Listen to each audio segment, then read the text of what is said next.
बिस्मिल्लाहिर्रहमानिर्रहीम। आज का जो यूनिट है वो एपिडेमियोलॉजिकल ट्रांजिशन के बारे में है। एपिडेमियोलॉजी में कल ट्रांजिशन किसको कहते हैं और ये क्यों इम्पोर्टेंट है एपिडेमियोलॉजी में, और हम इसका हमें जानना हमें क्यों ज़रूरी है, तो ये हम आज पढ़ेंगे। ऑब्जेक्टिव हमारी ये है कि define population changes and population pyramid, explain factor affecting population changes, dependency ratio, sex ratio, discuss changes in life expectancy and changes in age sex distribution, discuss changes in major cause of death changes and age sex distribution. तो हम इसमें population और population pyramid के बारे में पढ़ेंगे। फिर जितनी भी फैक्टर इफ़ेक्ट करते हैं पॉपुलेशन को वो हम पढ़ेंगे, जिसके अंदर हम मेनली डिपेंडेंसी रेशो और सेक्स रेशो पढ़ेंगे। फिर हमने लाइफ एक्सपेक्टेंसी में कौन कौन सी चेंजेस आ रहे हैं और जो एज और सेक्स है उसमें कौन कौन से डिस्ट्रीब्यूशन में चेंजेस आ रहे हैं, तो वो हम पढ़ेंगे। तो ट्रांजिशन इसी चीज़ का नाम है, चेंजेस का नाम है कि किस तरह हमारे पास एपिडेमियोलॉजी में चेंजेस आते रहते हैं। डिजीज़ के ट्रेंड्स में, पॉपुलेशंस के ट्रेंड्स में किस तरह चेंजेस आते हैं। तो डेमोग्राफ़ी जो है, सबसे पहले हमें ये जानना ज़रूरी है कि डेमोग्राफ़ी क्या है। तो डेमोग्राफ़ी जिस तरह हमें मालूम है कि जो डेमोग्राफ़ी है वो डेमस वर्ड से, जिसका मतलब है पीपल, और ग्राफ का मतलब ये है कि राइटिंग, डिस्क्रिप्शन और मेजरमेंट। यानी पीपल के बारे में आप कुछ लिख रहे हैं, आपको डिस्क्राइब कर रहे हैं ह्यूमन पॉपुलेशन के बारे में, या ह्यूमन पॉपुलेशन के बारे में आप कुछ मेजरमेंट करते हैं, तो ये सारे आपके डेमोग्राफ़ी में आ जाता है। Demography is statistical study of population in change occurring within population over time or space. मतलब टाइम के साथ साथ एक पॉपुलेशन के अंदर कौन कौन सी चेंजेस आती है, तो वो आप किस में पढ़ेंगे, डेमोग्राफी में पढ़ेंगे। तो मतलब ये है कि ह्यूमन पॉपुलेशन से रिलेटेड जितनी भी चेंजेस आ रहे हैं, जितनी भी फैक्टर हम पढ़ रहे हैं, वो सारे हम डेमोग्राफी में पढ़ेंगे। अब हमारे पास हम पॉपुलेशन की बात करते हैं, तो पॉपुलेशन हमारे पास क्या है। पॉपुलेशन जो है, हम इसको सिंपल वर्ड में हम कहते हैं group of species that are combined together living in a specific geographic location is called population. ये हम पॉपुलेशन को हम मेट्रिक या फिजिकल लेवल पे हम इस तरह इसको डिफाइन कर रहे थे। यहाँ भी इसकी ये डिफिनीशन है कि group of individual of a same species living in a same geographic area at a same time, एक ही वक्त के ऊपर एक ही इलाके के अंदर एक ही लोग रह रहे हैं, तो इसको हम क्या कहेंगे, पॉपुलेशन कहेंगे। अब जो पॉपुलेशन की कैरेक्टरिस्टिक होती है वो हम डेमोग्राफर के थ्रू हम इसको डिस्क्राइब करते हैं, और उसकी वजह उसको फिर हम रिसर्च वगैरह में अप्लाई करते हैं। अब डेमोग्राफिक से रिलेटेड हमारे पास 3 प्रोसेसेस हैं, जिसको हम डेमोग्राफिक से यानी पॉपुलेशन से रिलेटेड हम 3 चीज़ों को मेनली पढ़ते हैं। एक है हमारे पास फर्टिलिटी। फर्टिलिटी का मतलब है शरह पैदाइश, मोर्टिलिटी का मतलब है शरह अमवात, माइग्रेशन का मतलब है हिजरत। यानी इसमें फिर इन माइग्रेशन आता है और आउट माइग्रेशन आता है। तो ये जो 3 हमारे पास बेसिक हमारे पास प्रोसेस है, जो कि डेमोग्राफी को क्या करते हैं, डिटरमाइन करते हैं। अब पॉपुलेशन का बेसिक कंसेप्ट हमारे पास क्या है, there are only 2 way to enter population. अब ये तो सिंपल है कि हमारे पास किसी भी पॉपुलेशन के अंदर आने के 2 ही तरीके हैं। या तो कोई इसमें इन माइग्रेशन हो जाती है, मतलब कोई लोग उसमें आ जाते हैं, एंटर हो जाते हैं, या किसी की बर्थ हो जाती है। तो पॉपुलेशन में या पॉपुलेशन का हिस्सा होने के लिए आपके पास 2 ही तरीके हैं, एक है बर्थ और एक है इन माइग्रेशन।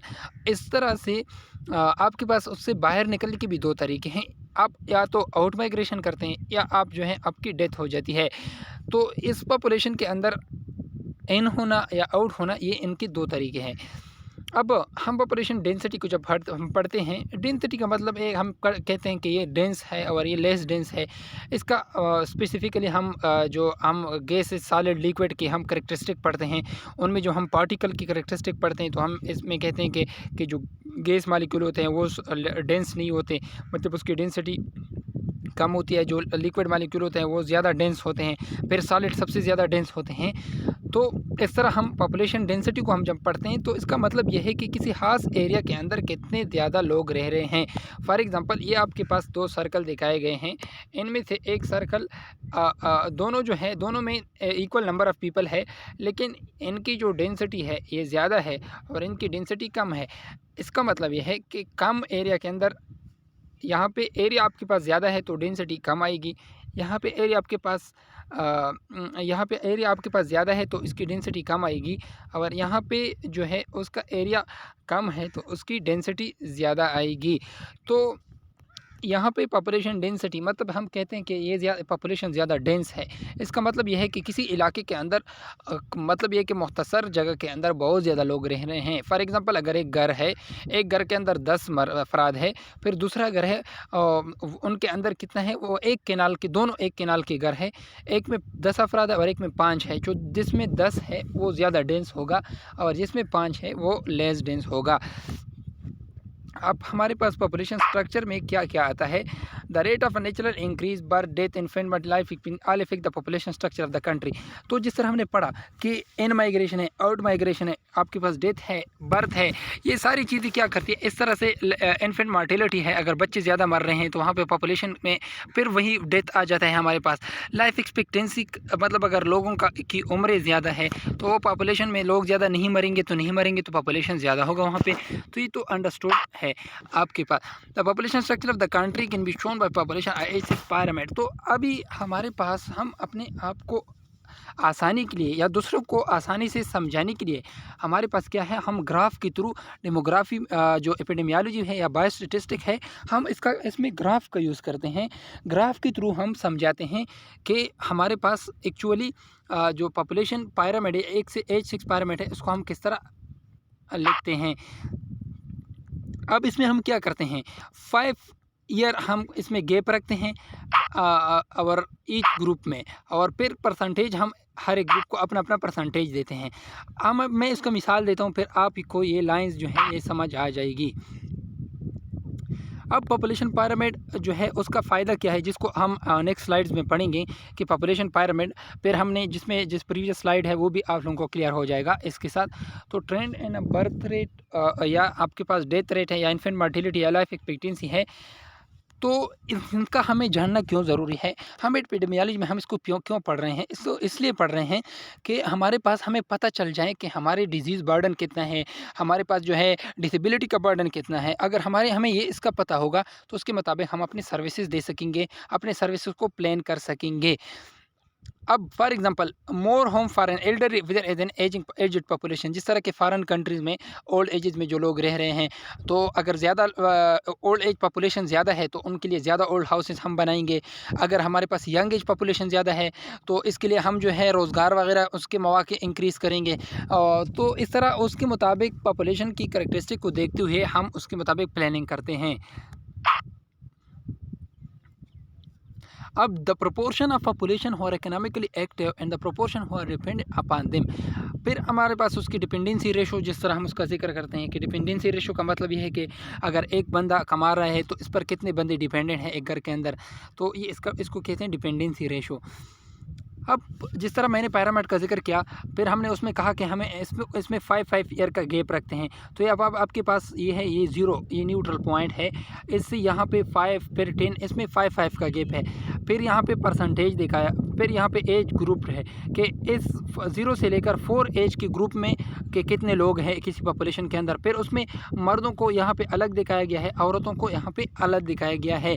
तो फॉर एग्ज़ाम्पल 0 से लेकर 4 तक के एज के लोग कितने हैं, तो वो देखो, वो यहाँ पे उसका परसेंटेज ज़्यादा है आपके पास। फिर इसको कहते हैं, इसमें पिरामिड को हम यूजुअली जो करें, पिरामिड है हमारे पास 4 टाइप की पिरामिड आ जाते हैं। फिर उसमें जो पहला पिरामिड है वो अर्ली एक्सपेंडिंग है, जिसका बेस वाइड होता है। बेस वाइड का मतलब ये है कि इसमें जो 0 से लेकर 4 तक, फिर 10 से 14 तक इन एज के ग्रुप ज़्यादा है के लोग ज़्यादा होते हैं। और जो ओल्ड एज ग्रुप है, अगर आप जाएंगे यहाँ पे ये नैरो होता जाता है। इसका क्या मतलब है कि जो एज ग्रुप बढ़ती जाती है तो यहाँ पे जो ओल्ड एज पॉपुलेशन है वो कम होता जाता है। उसका जो नैरो टॉप है, टॉप उसका नैरो है, इसका मतलब यह है कि इसके लोगों की लाइफ एक्सपेक्टेंसी कम है। फॉर एग्जांपल अगर किसी पॉपुलेशन के अंदर बच्चे ज़्यादा है या जवान ज़्यादा है और बूढ़े कम है, तो इसका क्या मतलब है कि वहाँ पे लाइफ एक्सपेक्टेंसी कम है, वहाँ पे ज़्यादातर लोग बुढ़ापे तक नहीं पहुँच सकते। अगर हम अपनी कंट्री पाकिस्तान का इसमें मिसाल ले लें तो पाकिस्तान में ज़्यादातर लोग जो हैं वो 60 साल तक पहुँच जाते हैं या इवन 70 साल तक पहुँच जाते हैं, और मोस्ट डिफ़िकल्टी कोई 80 90 या 100 को क्रॉस कर लेते हैं। तो इसका क्या मतलब है कि हमारे जो पॉपुलेशन उसमें पाकिस्तान है उसमें लाइफ एक्सपेक्टेंसी लोगों की कम है। तो पाकिस्तान तकरीबन इन अर्ली एक्सपेंडिंग पिरामिड में आ जाता है कि हमारी बर्थ रेट तो ज़्यादा है लेकिन लाइफ एक्सपेक्टेंसी हमारी कम है। फिर इसमें दूसरा जो पिरामिड है वो एक्सपेंडिंग है। एक्सपेंडिंग में ये है कि इसका बेस वही वाइड है कि इसमें बर्थ रेट ज़्यादा है, मतलब जो कम एज पॉपुलेशन के लोग हैं वो ज़्यादा है, लेकिन इनका मिडल भी एक्सपेंडिंग है। मिडल का मतलब ये है कि मिडल एज ग्रुप भी ज़्यादा है इसमें।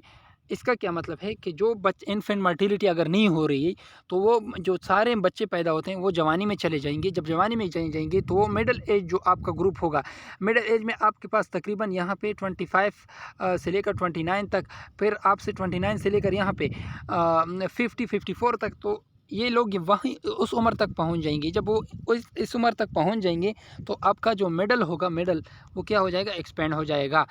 तो ये आपके पास एक्सपेंडिंग दूसरा आपके पास पिरामिड है।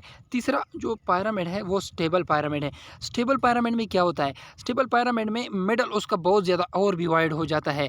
जिस तरह कनाडा की एग्जांपल अगर एमसीक्यूज आ जाएं कि स्टेबल जो पिरामिड है वो कौन सी कंट्री की एग्जांपल है, तो आपके पास कनाडा जिसका आप एग्जांपल ले सकते हैं, या जितनी भी डेवलप कंट्रीज़ है, यहाँ पे यूएस है, जितनी भी कंट्रीज़ हैं उनका ज़्यादातर स्टेबल पिरामिड है। तो उन कंट्री में क्या होता है, बर्थ रेट जो है वो बहुत ज़्यादा कम हो जाता है। वो लोग फैमिली प्लानिंग वगैरह करते हैं, एजुकेशनल प्रोग्राम करते हैं, सोसाइटल जो सोसाइटल एटीट्यूड है वो उनको चेंज की कोशिश करते हैं, मॉडिफिकेशन की कोशिश करते हैं, इकोनॉमिक फैक्टर पे ये लोग काम करते हैं। इसकी वजह से इन लोगों में बर्थ रेट फॉल हो जाती है, उनमें अवेयरनेस होती है, फैमिली प्लानिंग होती है, फिर उसमें डेथ रेट भी कम हो जाता है। उसमें जो डेथ रेट कम हो जाता है इसका नुकसान भी है और इसके फ़ायदे भी है। फ़ायदा यह है कि यहाँ पे आपके पास जो डेथ रेट कम हो जाती है, लाइफ एक्सपेक्टेंसी बढ़ जाती है, लेकिन इसका नुकसान ये है कि इसमें जो आपके पास जो मिडिल एज के ग्रुप है, एज के लोग हैं वो कम हो जाते हैं, मीनी उनमें जवान तबका कम हो जाता है, लोग बुढ़ापे तक पहुंच जाते हैं, और इधर बर्थ रेट आपकी कम है तो क्या हो जाता है, एट लास्ट आपके पास जो यंग एज पॉपुलेशन है वो कम हो जाती है। फिर इसमें कंट्रैक्टिंग है। जो तीसरा हमारे पास पिरामिड कैरेक्टरिस्टिक है वो आपके पास कंट्रैक्टिंग है। कंट्रैक्टिंग में क्या होता है, उसमें बर्थ रेट और भी कम हो जाता है, और आपके पास जिस तरफ वुमेन जो है कंट्रासेप्टिव यूज़ करते हैं, इनकरेज स्मॉल फैमिलीज़ लोग इनकरेज करते हैं कि एक बच्चे दो ही अच्छे, और इस तरह जो कम ख़ानदान ज़िंदगी आसान, जो इस तरह के जो नारे हैं वो लोग इन पे काम करते हैं। जिस तरह जापान में है, तो जापान में फैमिली प्लानिंग वगैरह होती है तो वहाँ पे बर्थ रेट कम होता है और डेथ रेट जो है वो और भी कम हो जाता है। तो बर्थ रेट कम हो, डेथ रेट भी कम हो तो क्या होगा, जो बच्चे पैदा हो गए वो बुढ़ापे तक पहुँच जाएंगे और इधर बच्चे फिर ज़्यादा पैदा नहीं होंगे। तो इसका क्या मतलब है कि आपके पास यहाँ पे जो बर्थ रेट है वो कम हो जाता है, यहाँ पे इस एज ग्रुप में बहुत ज़्यादा लोग आ जाते हैं। तो जापान इसकी एग्जांपल है। तो इसका एमसीक्यूज़ आ जाएँ तो आप इसको इस तरह करते हैं उसमें कि जापान की क्या एग्जांपल है, कनाडा की क्या है, और पाकिस्तान जो है वो किस कौन से पिरामिड में आता है। डेमोग्राफिक ट्रांजिशन मॉडल हम पढ़ते हैं, और डेमोग्राफिक ट्रांजिशन मॉडल जो है वो क्या है हमारे पास, कि इसमें हम क्या पढ़ते हैं, sequence of change in relation between death and birth rate. Birth और डेथ रेट के दरमियान हमारे पास क्या क्या मतलब ये कि रिलेशनशिप है। जिस तरह हमने इन 4 पिरामिड में पढ़ा कि इनिशियली हमारे पास क्या था, फर्स्ट पिरामिड जो था उसमें क्या था कि बर्थ रेट कम ज़्यादा था और डेथ रेट भी ज़्यादा था। फिर लोगों में अवेयरनेस आ गई तो बर्थ रेट आपके पास कम होना शुरू हुआ और इसके साथ डेथ रेट भी कम होना शुरू हुआ। तो हम एपिडेमियोलॉजिकल ट्रांजिशन में क्या पढ़ते हैं, हम डेथ रेट और बर्थ रेट का हम क्या पढ़ते हैं, एसोसिएशन पढ़ते हैं। It suggest the population growth rate for all country into 4 stages. जिस तरह हमने पहले भी 4 स्टेज में डिवाइड किया, तमाम जो कंट्रीज़ है, जितनी भी कंट्रीज़ अभी फॉर एग्जांपल हमने जापान के बारे में पढ़ा, हमने कनाडा के बारे में पढ़ा, तो इन लोग जो ये जो लोग थे ये पहले उनमें डेथ रेट ज़्यादा थी, बर्थ रेट भी ज़्यादा थी, लेकिन टाइम के साथ साथ ये लोग डेवलप हो गए और उनमें जो है बर्थ रेट कम होना शुरू हुआ, डेथ रेट उसमें वो भी कम होना शुरू हुआ। तो ये जो है कंट्रीज़, सारे कंट्रीज़ इन स्टेजेस से होके गुजरते हैं, फिर वो टॉप स्टेजेस पे आ जाते हैं, आइडल स्टेजेस पे आ जाते हैं। तो एपिडेमियोलॉजिकल ट्रांजिशन मॉडल में जिस तरह हमने स्टेज 1 में हमारे पास क्या है, स्टेज 1 प्री इंडस्ट्रियल स्टेज है कि जिसमें बर्थ रेट भी ज़्यादा होते हैं और इसमें डेथ रेट भी ज़्यादा होता है। फिर आपके पास एक ट्रांजिशनल स्टेज आ जाता है कि इसमें आप क्या करते हैं, बर्थ रेट तो ज़्यादा होती है, ट्रांजिशनल स्टेज में बर्थ रेट स्टिल ज़्यादा होती है लेकिन डेथ रेट थोड़ी सी कम हो जाती है। इसमें क्या होता है कि हमारे पास मेडिकल एडवांसमेंट आ जाती है और मुख्तलिफ़ किस्म की चीज़ें आ जाती हैं।